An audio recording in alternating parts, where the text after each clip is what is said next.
മാമിനെതിരെ വന്നിട്ടുള്ള ഓരോ അലിഗേഷൻസും false allegations ആണെന്ന് പ്രൂവ് ചെയ്യാൻ മാം ഒരു എഫേർട്ട് എടുത്തിട്ടുണ്ട്.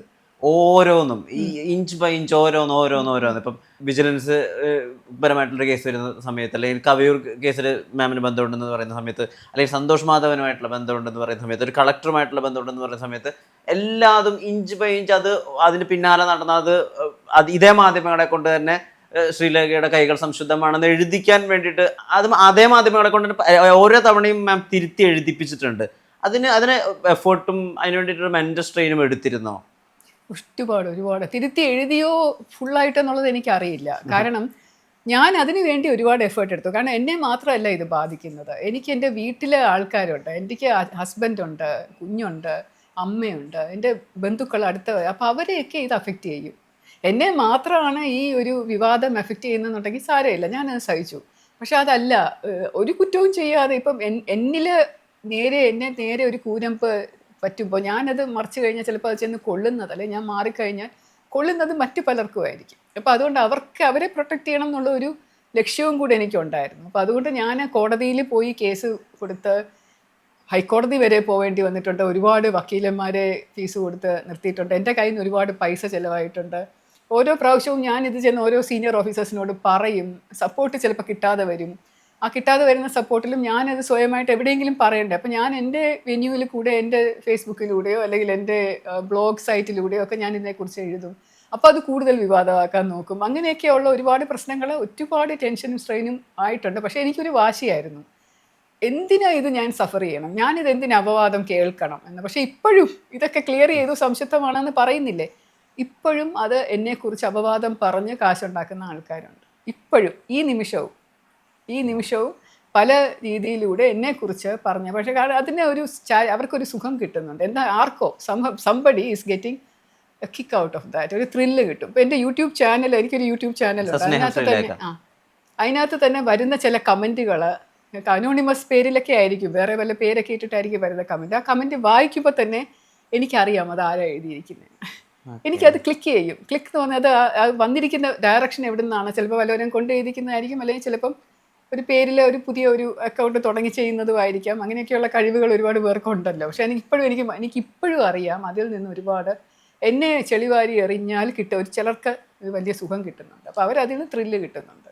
ഈ സർവീസ് സ്റ്റോറി എഴുതിയാൽ ഞാൻ എന്നെ തന്നെ പുകഴ്ത്തുന്നത് പോലെ ആവുമോ എന്നെനിക്കൊരു ചെറിയ ഭയമുണ്ട് എന്നുള്ളതാണ് ഏറ്റവും അവസാനം പറഞ്ഞൊരു അഭിമുഖത്തിൽ ഞാൻ പറഞ്ഞ വാക്കുകൾ.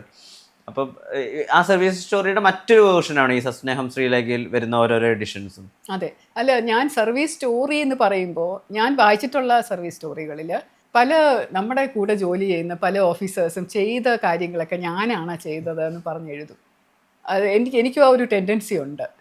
ഞാനത് ശ്രമിച്ച് നോക്കിയത് ഇല്ലാതിരിക്കാൻ. കാരണം നമ്മുടെ കീഴിലുള്ള ഓഫീസേഴ്സ് ഒരുപാട് വർക്ക് ചെയ്യും, കഷ്ടപ്പെട്ടാണ് ഒരു കേസ് തെളിയിക്കുന്നത്. പക്ഷെ നമ്മളതിന് നേതൃത്വം കൊടുത്ത് ഇരിക്കുമ്പോൾ അതെല്ലാ ക്രെഡിറ്റും കൂടെ നമ്മുടെ തലയിൽ വരാൻ പറ്റുമോ, നമ്മളാണ് ചെയ്തത് എന്നുള്ളൊരു ഫീൽ. അപ്പോൾ നമ്മൾ സ്വയം പൊങ്ങുന്ന ഒരവസ്ഥയിലോട്ട് ഞാൻ ഈ വായിച്ചിട്ടുള്ള എല്ലാ സർവീസ് സ്റ്റോറിയും, അത് കേരളത്തിലെ മാത്രമല്ല വെളിയിലുള്ള നോർത്ത് ഇന്ത്യൻ ഓഫീസേഴ്സിൻ്റെ എല്ലാ സർവീസ് സ്റ്റോറിയിലും നമ്മൾ ഒരാൾ സ്വയം ഹീറോ ആവുകയാണ്, അല്ലെങ്കിൽ ഹീറോയിൻ ആവുകയാണ് അതിൽ കൂടെ. അപ്പം അങ്ങനെ ഒരു ഹീറോയിൻ പരിവേഷം എനിക്ക് ആവശ്യമുണ്ടോ? അതിനേക്കാളും ഞാൻ അന്വേഷിച്ച കേസുകളും എനിക്കുണ്ടായ അനുഭവങ്ങളും ഞാൻ സത്യസന്ധമായിട്ട് തുറന്ന് ഇതുപോലെ സംസാരിക്കുന്ന പോലെ ഒരു ക്യാമറയിൽ നോക്കി കാണുന്നവരുടെ കണ്ണീ നോക്കി സംസാരിക്കുന്നത് പോലെ ആത്മാർത്ഥമായിട്ട് പറയുന്നതല്ലേ ഉചിതം എന്നുള്ളത് കൊണ്ടാണ് ഞാൻ സർവീസ് സ്റ്റോറി എഴുതണ്ട, യൂട്യൂബിലൂടെ പറയാമെന്നുള്ള തീരുമാനത്തിലെത്തിയത്. കാരണം എനിക്ക് ആ ഒരു ഹീറോ പരിവേഷം വേണ്ട, ഞാൻ അങ്ങനെയൊന്നും ചെയ്തിട്ടില്ല സർവീസിൽ. പക്ഷേ എനിക്കൊരു ആഗ്രഹം ഇപ്പോൾ തോന്നുന്നത്, ഞാൻ സിവിൽ സർവീസ് ആവുന്നത് വരെയുള്ള എൻ്റെ എൻ്റെ കുട്ടിക്കാല ചരിത്രം എഴുതണം എന്നെനിക്ക് തോന്നുന്നുണ്ട്. കാരണം അത് ഒരുപാട് പ്രശ്നങ്ങൾ ആ സമയത്തും ഉണ്ടായിരുന്നു. ആ ഒരു എനിക്ക് തോന്നുന്ന തീയിൽ കുരുത്ത് വന്ന ഒരു അവസ്ഥയുണ്ടല്ലോ, അതിൽ നിന്ന് വന്നതുകൊണ്ടാണ് ഞാൻ ഈ പ്രതിസന്ധികളിൽ പെട്ടെന്ന് വാടിപ്പോവാത്തത്. ഒരുപാട് പ്രശ്നങ്ങൾ ഉണ്ടായെങ്കിലും, ചലഞ്ചസ് ഉണ്ടായെങ്കിലും, കുറേ അധികം മുറിവുകൾ ശരീരത്തിലുണ്ടായെങ്കിലും, മനസ്സിലെ ഒരുപാട് പോറലുകൾ ഉണ്ടായിട്ടുണ്ടെങ്കിലും പിടിച്ച് നിൽക്കാൻ പറ്റിയില്ലേ, ഇട്ടിട്ട് പോകാൻ തോന്നിയില്ലല്ലോ. അപ്പോൾ അതുകൊണ്ട് അതിനെപ്പറ്റി how that made me into this person എന്നുള്ളത് IPS കിട്ടുന്നത് വരെയുള്ള കഥ എഴുതണം എന്നൊരു ആലോചന ഉണ്ട്. ഒരു പ്രീക്വൽ പോലെ.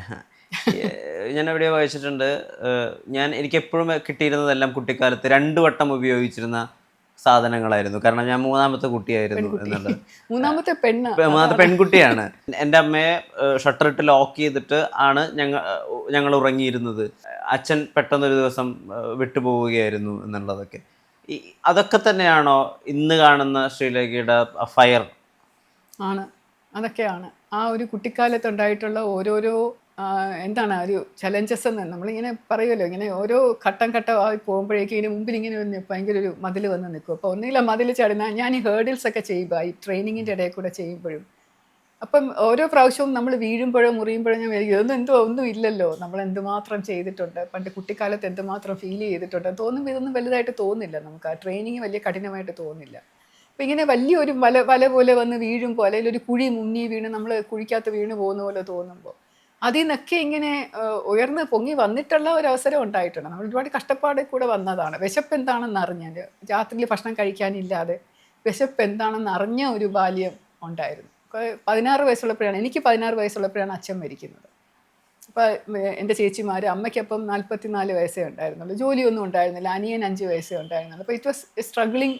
ഒരുപാട് ബന്ധുക്കളൊക്കെ ഉണ്ടെങ്കിൽ പോലും പെട്ടെന്ന് ഇങ്ങനെ അനാഥരാവുന്ന 3 പെൺപിള്ളേരെ തലയിലെടുത്ത് വെക്കാൻ ആരും തയ്യാറാവില്ല, വലിയ ബാധ്യതയല്ലേ. അപ്പോൾ അങ്ങനെയൊക്കെയുള്ള ഒരുപാട് ഘട്ടങ്ങളിലൂടെ കടന്നു പോയിട്ടുള്ള ഒരു ബാല്യമായിരുന്നു. വളരെ കുറവ് അഭിമുഖങ്ങളെ കൊടുത്തിട്ടുള്ളൂ. പക്ഷേ കൊടുത്ത അഭിമുഖങ്ങൾ ഒക്കെ തന്നെ ഒരു രീതിയിൽ മറ്റൊരു രീതിയിൽ ചർച്ചയായിട്ടുണ്ടായിരുന്നു. സർവീസിൽ നിന്ന് ഇറങ്ങിയ ഉടനെ തന്നെ കൊടുത്തിട്ടുണ്ടായിരുന്ന മനോരമയ്ക്ക് കൊടുത്തിട്ടുണ്ടായിരുന്ന നേരെ ചൊവ്വേ എന്നുള്ള അഭിമുഖം അത് ആളുകൾ പല രീതിയിൽ വിവർത്തനം ചെയ്യുകയും അതിൽ മാം പറഞ്ഞ ഓരോ സെൻറ്റൻസ് ഖണ്ഡിച്ചും അതിലെ ഓരോ ചെറിയ ആംഗിളുകൾ എടുത്തൊക്കെ പല വിധത്തിൽ അന്ന് ചർച്ച ചെയ്തു. അതിലാളുകൾ വളരെയധികം വിമർശനാത്മകമായി സമീപിച്ച ഒരു വരി എന്ന് പറഞ്ഞത്, മാമിനൊരു വിശ്വാസ്യതയുണ്ട്, മാമിൻ്റെ അടുത്ത് വന്നു കഴിഞ്ഞാൽ പ്രശ്നങ്ങൾ സോൾവ് ആകുമെന്ന് വിചാരിക്കുന്ന ഒരു പറ്റം സ്ത്രീകൾ ഇപ്പോഴുമുണ്ട്, വിരമിച്ചിട്ടും മാമിനെ വിളിക്കുന്ന സ്ത്രീകളുണ്ട്. അപ്പോൾ അതിൽ അന്ന് പറഞ്ഞിരുന്ന ഒരു വിഷയം, ഒരു SI, ഒരു വനിതാ SI ലൈംഗിക ചൂഷണത്തിന് ഇരയാവുമ്പോൾ അത് മാമിൻ്റെ അടുത്ത് പേഴ്സണലി വന്ന് പറയുമെന്നും മാം അവരെ സംരക്ഷിച്ചു വെച്ചിരുന്നു എന്നുമാണ്. പക്ഷേ അതിനന്ന് നിയമപരമായൊരു നടപടി എടുക്കേണ്ടതായിരുന്നില്ലേ എന്നും മാം അന്ന് എന്തുകൊണ്ടായിരിക്കും മൗനം പാലിച്ചതെന്നും ആളുകൾ വലിയ രീതിയിൽ ചർച്ച ചെയ്തിരുന്നു. എന്താണ് അതിൻ്റെ സത്യാവസ്ഥ? പോലീസ് ഡിപ്പാർട്ട്മെൻറ്റിൽ ജോലി ചെയ്യാത്തവർക്ക് അങ്ങനെയൊക്കെ തോന്നാം. ഡിപ്പാർട്ട്മെൻ്റ് എന്ന് പറയുന്നത് വളരെ വലിയൊരു ഹൈറാർക്കിയിലാണ് നിൽക്കുന്നത്. ഡിസിപ്ലിൻ എന്ന് പറയുന്നത്, അച്ചടക്കം എന്ന് പറയുന്നത്, ഇറ്റ് ഇസ് എന്താണ് അടിത്തറ എന്ന് പറയുന്നത്, അത് ഡിസിപ്ലിനാണ്. ഒരു ഹൈറാർക്കിക്കൽ ലെവലിൽ നിൽക്കുന്ന ഒരു സ്ട്രക്ചർ ഉള്ളപ്പോൾ ഞാൻ ASP ആയിട്ടിരിക്കുന്ന സമയത്ത് എൻ്റെ കൂടെയുള്ള ഒരു സബ് ഇൻസ്പെക്ടർ എൻ്റെ അടുത്ത്, സുന്ദരിയായിട്ടുള്ളൊരു വനിതാ സബ് ഇൻസ്പെക്ടർ വന്ന് എൻ്റെ അടുത്ത് വരേണ്ട കാര്യമില്ല, പക്ഷെ അന്ന് അവർ വന്ന് വളരെ പരിഭ്രമിച്ച് കരഞ്ഞുകൊണ്ടിരിക്കുന്നു. എന്താണെന്ന് ചോദിച്ചപ്പോൾ പറഞ്ഞ് എന്നെ പോലീസ് ക്ലബ്ബിലേക്ക് എന്നെ DIG വിളിപ്പിച്ചിട്ടുണ്ട്. DIG എന്ന് പറഞ്ഞാൽ റേഞ്ചിൻ്റെ ചാർജുള്ള DIG. അപ്പോൾ റേഞ്ചിൻ്റെ ചാർജുള്ള DIG വിളിപ്പിക്കുന്ന ഓഫീസർ പോവണ്ടേ? അപ്പം ഞാൻ ചോദിച്ചു, നിങ്ങൾ എന്താ പോവാതെ എൻ്റെ അടുത്ത് വന്നിരിക്കുന്ന, അച്ചടക്ക ലംഘനമല്ലേ, പോവണ്ടേന്ന് ചോദിച്ചപ്പോൾ നല്ല ഉദ്ദേശത്തിനല്ല മാഡം വിളിക്കുന്നത്, മാഡം ഒന്ന് എന്നെ സപ്പോർട്ട് ചെയ്യണം, ഞാൻ മാഡത്തിന് വിളിച്ചതുകൊണ്ട് ഇവിടെ വന്നിരുന്നതാണെന്ന് പറയണം, പ്ലീസ് പ്ലീസ് പ്ലീസ് എന്ന് പറഞ്ഞ് കരയുകയാണ്. അപ്പം ഒരു പ്രാവശ്യം വിളിച്ച് പോയിട്ടുള്ളപ്പോൾ ഒരു മോശം അനുഭവം ഉണ്ടായത് കൊണ്ടാണല്ലോ ഇവിടെ വന്നിരുന്ന് കരയുന്നത്. കല്യാണം കഴിച്ച സ്ത്രീ, 2-3 കുഞ്ഞുങ്ങളുള്ള സ്ത്രീ. അപ്പോൾ ഈ സ്ത്രീയെ പിടിച്ചിങ്ങനെ ഒരു DIG അവിടെ വിളിപ്പിക്കുക എന്ന് പറഞ്ഞാൽ അതും ഒരു സ്പെഷ്യൽ ബ്രാഞ്ച് DYSP മുഖാന്തരം. സ്പെഷ്യൽ ബ്രാഞ്ച് DYSP പറഞ്ഞാൽ ആ സമയത്ത് എൻ്റെ തത്തുല്യ പദവിയാണ്. SP-ക്ക് ഇതിനെപ്പറ്റി ഒരു കാര്യവുമില്ല പറഞ്ഞിട്ട്. അപ്പം ഞാൻ ഇതിൽ ഈ ഒരു കാര്യത്തിൽ ഞാൻ DIG വിളിച്ച് പറയുകയാണ്, സാർ വിളിപ്പിച്ച ഇന്ന ഓഫീസർ എൻ്റെ മുമ്പിൽ ഇരിക്കുകയാണ്, അപ്പോൾ എനിക്ക് എനിക്ക് തോന്നി, അപ്പം കഷ്ടമല്ലേ, അപ്പോൾ സാർ എൻ്റെ മുമ്പിലിരിക്കുകയാണ്, അവർക്ക് വരാൻ പറ്റില്ല കേട്ടോ സാർ, ഞാനത് പറയാൻ വേണ്ടി വിളിച്ചാണത്, ഞാനത് വെച്ചു. ഈ ഒരു കാര്യത്തിന് അപ്പം ആ പ്രശ്നം തീർന്നേ. അദ്ദേഹത്തിനും മനസ്സിലായ കാര്യം എന്താണെന്ന് എനിക്കറിയാം, അങ്ങനെ സോൾവ് ചെയ്യുന്നതാണ് ബെറ്റർ. ഇതുപോലെയുള്ള ലൈംഗിക ചൂഷണം അനുഭവിക്കുന്ന ഒരുപാട് വനിതാ ഓഫീസേഴ്സ് ഉണ്ടെന്നുള്ളത് എനിക്കറിയാം. എൻ്റെ മുന്നിൽ വന്ന ഒരു കാര്യം, ഞാൻ ആ DIG-ക്കെതിരെ എങ്ങനെ പരാതി കൊടുക്കും, എന്ത് പ്രൂഫിൻ്റെ ബേസിസിൽ? ഇവരുടെ പ്രൂഫിൻ്റെ, അവർക്ക് ജോലി പോകില്ലേ, കുടുംബം നഷ്ടപ്പെടില്ലേ, അവരുടെ ഭർത്താവ് അറിയില്ലേ? എങ്ങനെയാണ് ഞാനത് പബ്ലിക്കാക്കി അവരെ സപ്പോർട്ട് ചെയ്ത് DIG-ക്കെതിരെ ആക്ഷൻ എടുക്കുന്നത് ആസ് എൻ ASP? എനിക്ക് എങ്ങനെ ചെയ്യാൻ പറ്റും? എന്നെക്കാളും 2 റാങ്ക് സീനിയറാണ് ഞാൻ. ASP ആയിരിക്കുമ്പോൾ SP, DIG എന്ന് പറഞ്ഞാൽ 2 റാങ്ക് സീനിയർ ആയിട്ടുള്ള ആളാണ്. ആൾക്കെതിരെ ഞാൻ DGPക്ക് പരാതി കൊടുക്കണം? ഞാനിത് പറയാം എന്നല്ലാതെ, DGPയുടെ അടുത്ത് പരിചയമുള്ള ഒരു DGP ആണെങ്കിൽ, എനിക്ക് സൗഹാർദ്ദപരമായിട്ട് സംസാരിക്കാവുന്നതാണെങ്കിൽ, സാർ ഇങ്ങനെ ഒരു സംഭവം ഉണ്ടായി കേട്ടോ സാറിന് പറയാമെന്നല്ലാതെ നടപടി എടുക്കണമെന്ന് പറഞ്ഞ് എനിക്ക് എഴുതി റിപ്പോർട്ട് ചെയ്ത് കൊടുക്കാൻ പറ്റുമോ? ഞാൻ പോലും കുറ്റക്കാരിയാവില്ലേ ആ സമയത്ത്? പറ്റില്ല, അത് ഇമ്പോസിബിൾ ആണത് ആ ഒരു സമയത്ത്. It's A best way. പല കാര്യങ്ങളും ഞാൻ അങ്ങനെ ചെയ്തിട്ടുണ്ട്.